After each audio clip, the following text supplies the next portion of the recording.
Now, to stand against the motion, beware the dragon, a booming China spells trouble for America, I call upon Stapleton Roy. Good evening. Let me begin with a dangerous confession.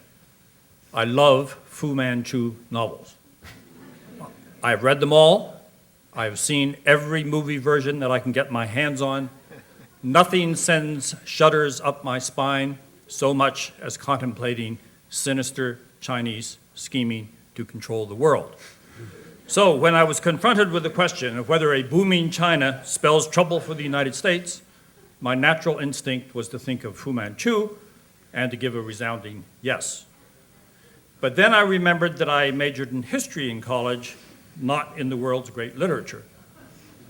When you look at what's happening in China in terms of history, and not in terms of fantasy fiction, you're forced to a very different conclusion.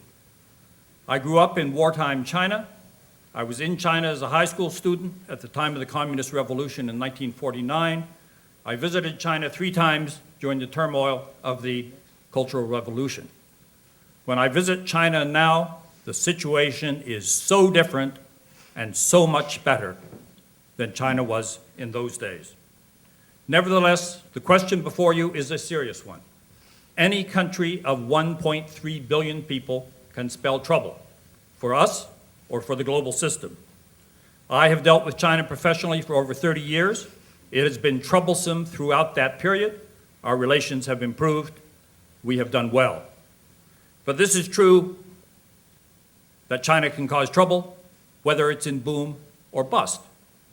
A China that is floundering with a sense of grievance against the world and disaffected with the international system would be a greater danger than a booming China that can feed and clothe its people, educate them domestically and abroad, buy vast amounts of US goods and services, and benefit from the international system. That's a far preferable outcome. Can we handle China's troublesome aspects? Of course we can. We're the world's premier military power. We have the largest and most productive economy in the world. We're improving our military technology at a rate faster than China is. We have the world's, I mentioned the economy. We're a global leader in science and technology. Our schools and graduate schools are the envy of the world. The one requirement for handling any trouble that China causes is that we manage our domestic and international affairs so that we don't squander the enormous advantages that we have. Remember, trouble for us spells even bigger trouble for China. The advantage is on our side, not China's. 7 successive US presidents over a space of 35 years have discovered that containing troubles and developing common interests with China benefits us. 3 successive generations of Chinese leaders have come to the same conclusion. Such a track record should give us confidence. What's more, experience over the last 15 years of China's rapid growth shows clearly that a booming China offers enormous opportunities for the United States and holds out the prospect of positive change in the future. China's rapid growth has created an enormous middle class concentrated in China's coastal provinces. This new middle class enjoys a level of affluence unthinkable in the 1970s. These middle class Chinese are educated, entrepreneurial, and outward-looking. They have more in common with the middle classes elsewhere in Asia than they have with the backward parts of their own country. They represent the building blocks for China's eventual transition to a more representative form of government. China's society is remarkably more open than it was before. Hundreds of thousands of China's best and brightest have been sent to the West and primarily to the United States to study, to work, and to spend years here. Western educated Chinese now occupy significant positions at all levels of government, business, and education in China, totally absent 30 years ago. In essence, China has abandoned Marxism-Leninism and class struggle in favor of market economics and promotion of a harmonious society. Obviously, as China's economy continues to grow and as its military capabilities improve, we have to consider the possibility that a more powerful and prosperous China will become a security threat. A highly nationalistic China, under poor leaders or under bad leaders, would pose serious problems for us and for the global community. Two aspects are of particular concern. China's military spending has been growing at double-digit rates for the last 15 years. China's defense forces are preparing for Taiwan scenarios that include the possibility of U.S. intervention. Does this mean we should sound the alarms and assume that conflict with China is inevitable over Taiwan? The answer is no. The situation calls for vigilance, not for alarm. U.S. military leaders are not sitting on their thumbs. They are constantly improving our force posture.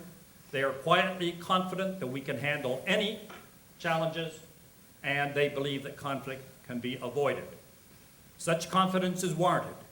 We in China have developed an effective framework for managing the Taiwan issue.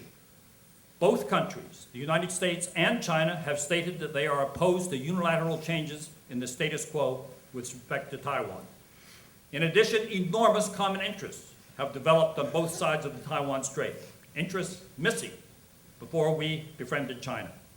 Taiwan has poured over $100 billion of investment into the mainland. Millions of Taiwanese visit the mainland. Taiwan exports more across the Taiwan Straits now than it does to the United States. In the meantime, Taiwan runs its own affairs, it elects its own presidents, and it benefits from membership in the World Trade Organization and in the Asia-Pacific Economic Cooperation Forum. In per capita GDP terms, Taiwan ranks just behind the European Union and ahead of countries such as Spain, New Zealand, and South Korea. It would require ineptitude on a massive scale in Beijing, Washington, and Taipei for this situation to generate into a military conflict. To conclude, an alarmist view of China exaggerates the dangers and obscures the opportunities. China's economy is now 10 times larger than it was in 1978, and our relations with China are better. And China has significant defense liabilities. Its most modern advanced military equipment comes from Russia, an unreliable source. After years of rapid growth, in defense spending, China now spends approximately the same percentage of GDP that we do, but its GDP is much smaller than ours. Its defense budget is less than half of the combined defense budgets of the UK, France, Germany, and Italy, all part of the European Union with a common defense policy. My experience in Asia has made me an optimist. I lived in Taiwan under an authoritarian regime. It's now a thriving democracy. I lived in Thailand twice under military-dominated governments, only to see it move for a period, to thriving parliamentary democracy. I was in Indonesia when an authoritarian Roy, I'm afraid I'm going to have to stop you there. Gave way. To sum up, the troubles produced by China booming are manageable, the opportunities are encouraging, the outlook is hopeful, if we display the traditional qualities that made us a great country. And the speech is coming to a close. Dragons are mythological. Thank you very much.